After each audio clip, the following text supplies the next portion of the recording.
I want you to meet my friend Bob here. Bob is a normal guy, just like most of us. So what happened with Bob is one day Bob received this email. I'm sure I don't want you to read all the email on my screen here, but I will read the essence of this email here. So this email Bob received, it is saying the sender, email sender, the bad actor here, we call him hacker. So they're saying they placed a malware on one of the websites Bob was visiting. The website is an adult website, porn website, and by that, Bob clicked on this link.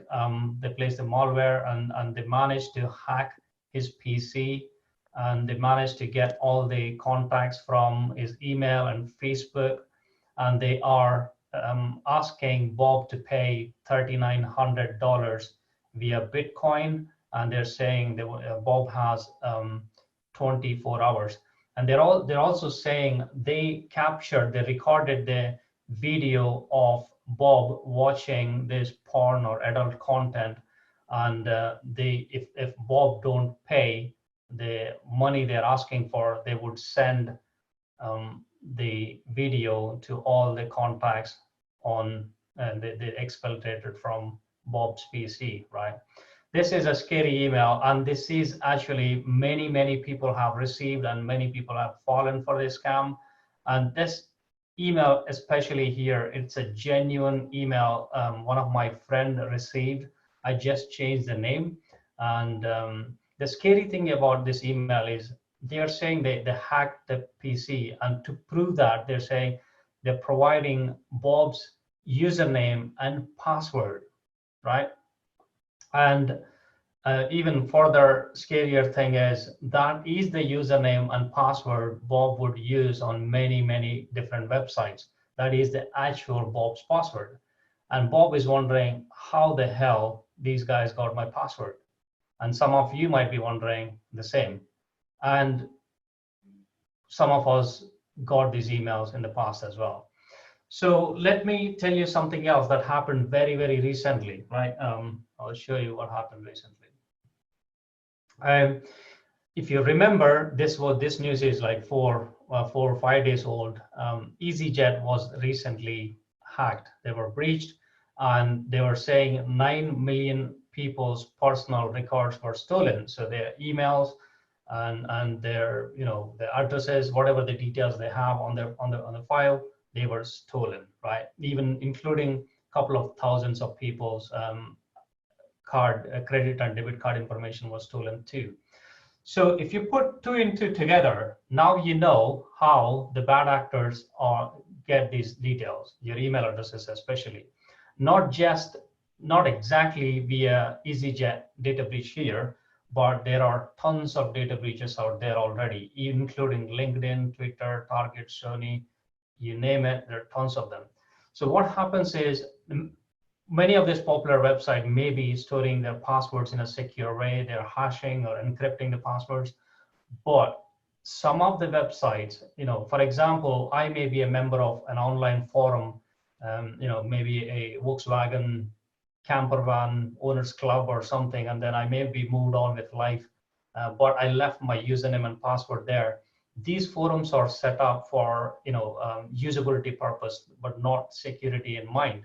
And if they get breached, and also these forums may be storing your passwords in plain text. So if you put in your password there, it's stored as it is.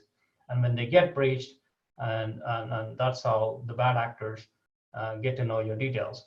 As a matter of fact, there are already 1.5 billion email addresses and passwords were already out there. So, and what do they do with it, right?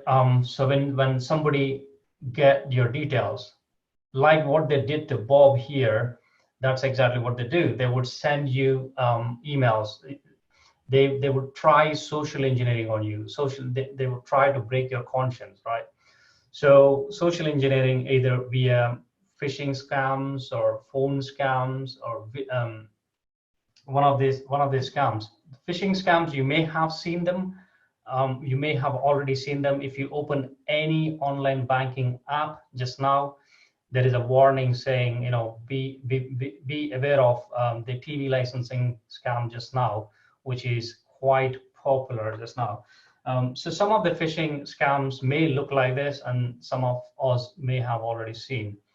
The one you see on the PayPal, this is from my own mobile phone. I have received it, and actually I clicked on the link and to test what it does. It's actually quite scary what it does. And then you have HMRC. Recently, we have seen many grants and funding from UK government, and that is a ripe opportunity for bad actors to exploit as well.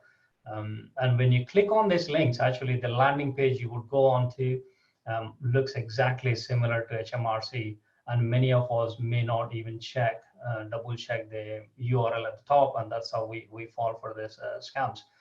And again, Zoom has gained so much popularity. They have grown 20 times in just a couple of months.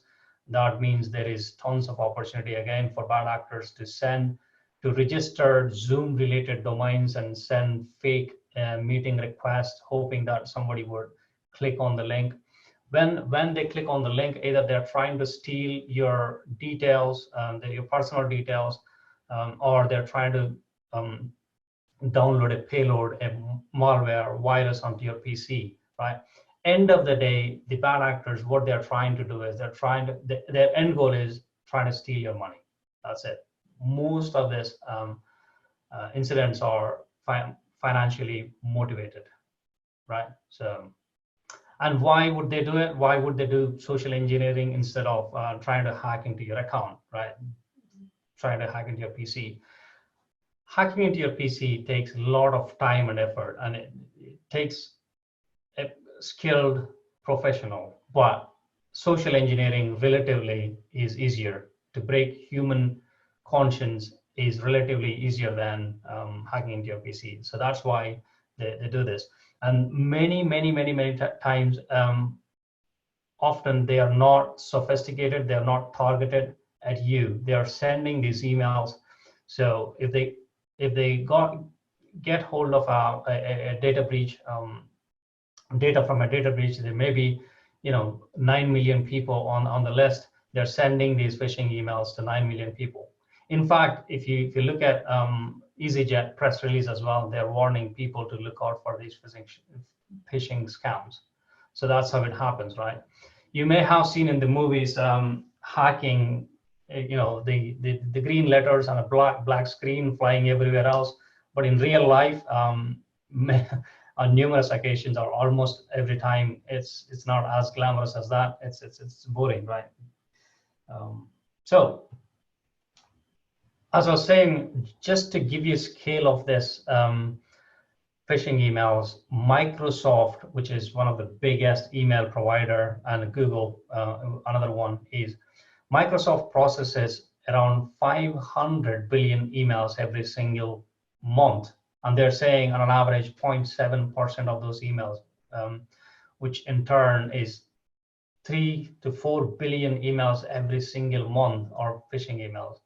So you can get the scale of it, right? And Google, as of last month, they came out saying they're blocking 18 million just the coronavirus related phishing emails every single day, right? And the sad thing about this is the bad guys have to be successful only once, and we have to be on an alert every single time. We have to be successful every single time. So how do we do that? Before I tell you how do we do that, we can actually, if you think, or if you just want to check whether your email was already breached, or if your password was already out there, you can actually go onto a website called haveibeenpawned.com and you can check. Let me show you a quick demo actually, right? So here is the website, haveibeenpawned.com, and when you go onto this website and you just put in your email address, I'm trying my personal email here, and let's see if my email was breached. Okay, the bad news is it was already breached, and just like my email, Bob's email must have been the same. My friend Bob, if you remember from my earlier slide. So my email was part of 10 data breaches already. So you can see all of them, right? I can actually go and see if my password was already breached as well, right? This is one of my old passwords.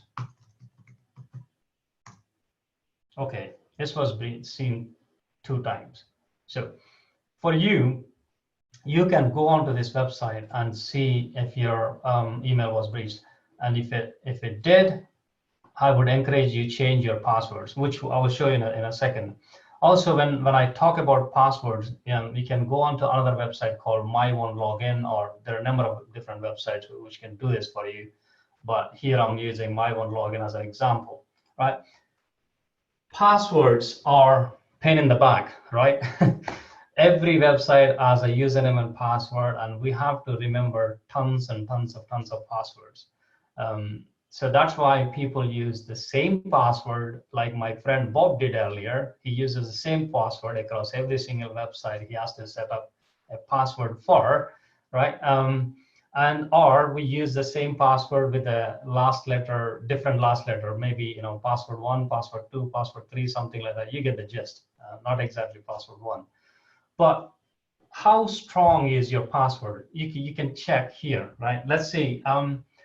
When we are supporting the companies, one of the popular password we see or we hear from people is, let me check.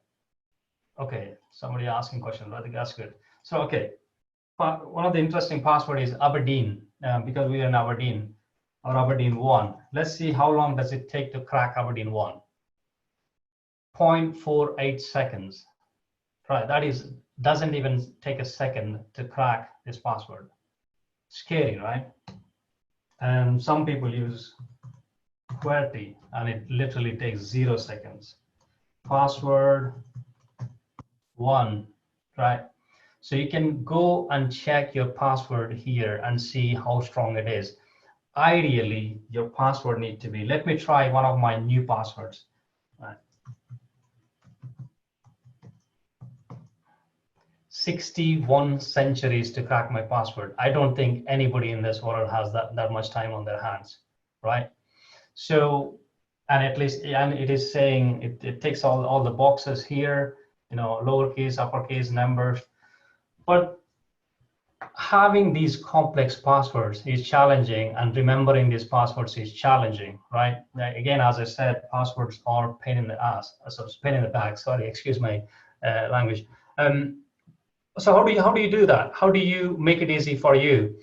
We recommend using password managers. So password managers are something, it's an application that will remember, or that will help you create a strong password, also remember the password for you, right? So you never have to remember the password. At the same time, you can create a complex password, and again, you can have a different password for every single website, right? So if somebody managed to get your one password for one website, they won't be able to log into other websites or other applications because you are using different passwords. Right?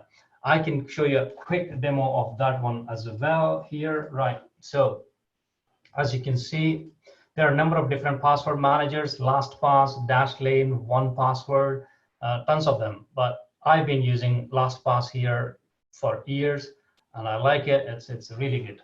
So you go and sign up a free account. Free account does the job for many people. And then you can install an extension, browser extension on your browser. So for example, now I go to Facebook.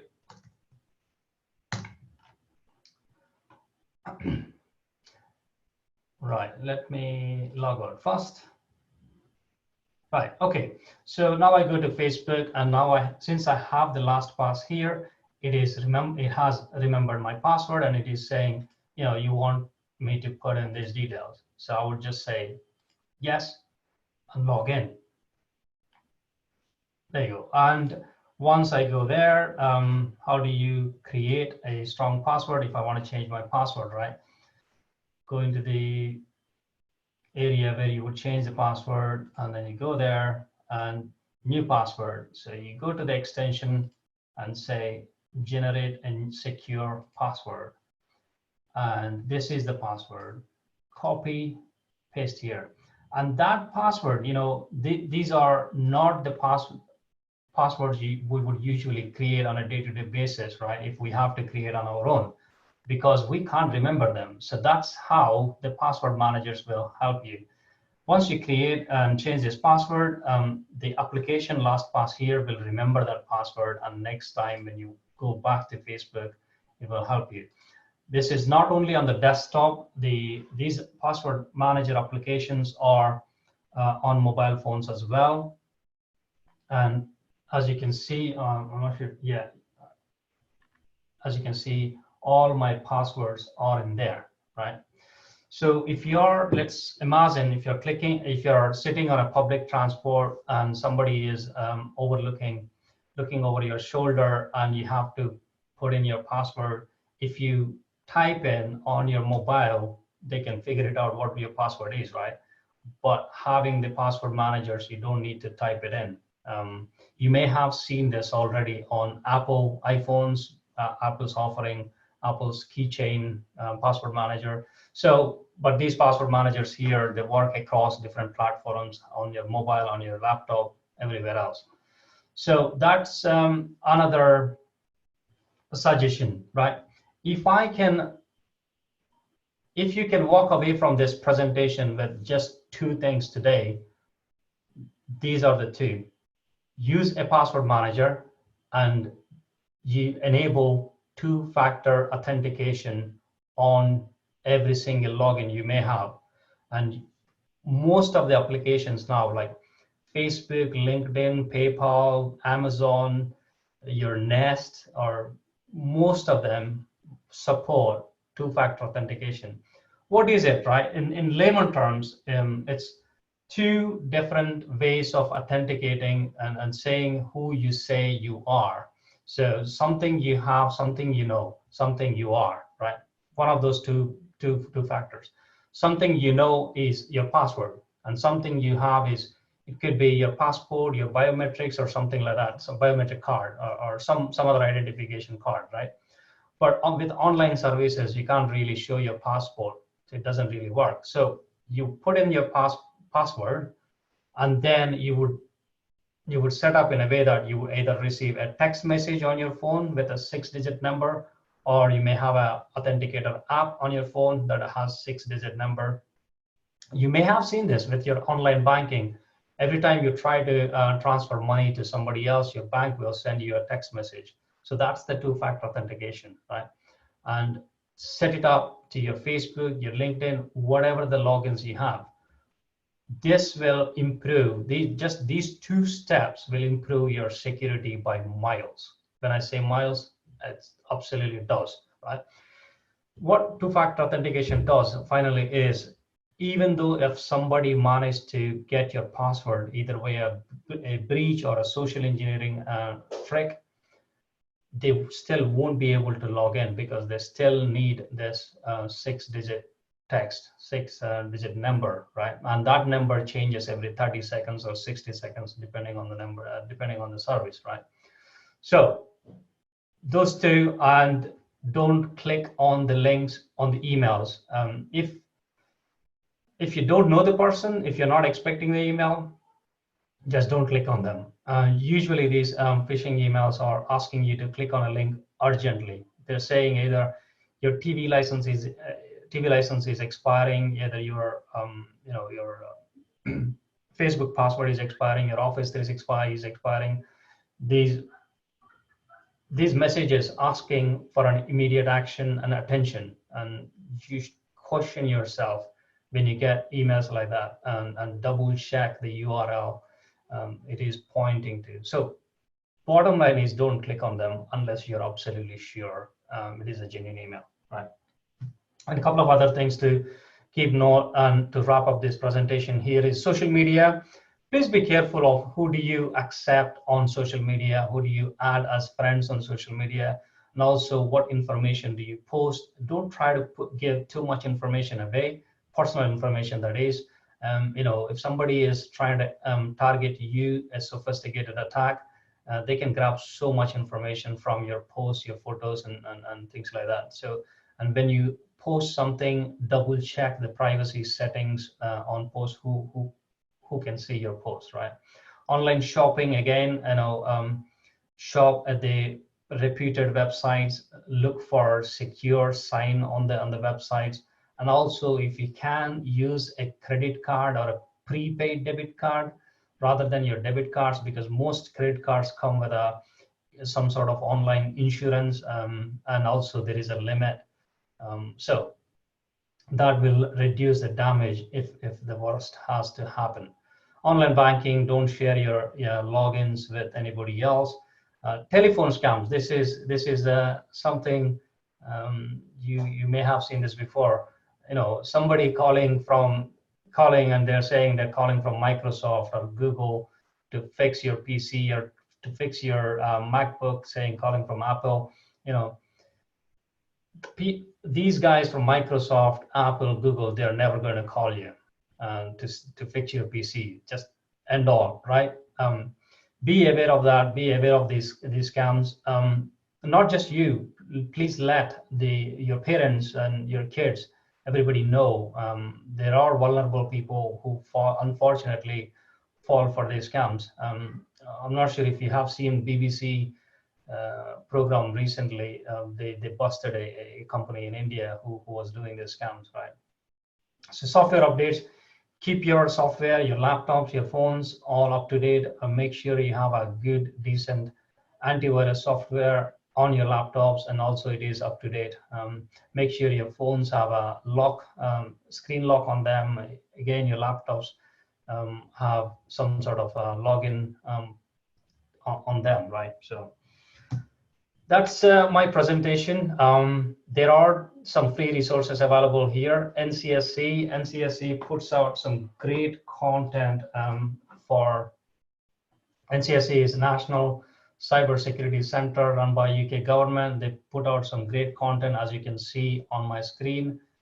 You can check them out, as well as some of the websites I have shown you earlier, haveibeenpawned.com. You can go and check whether your email was already breached. LastPass and, my one login to see how strong your password is.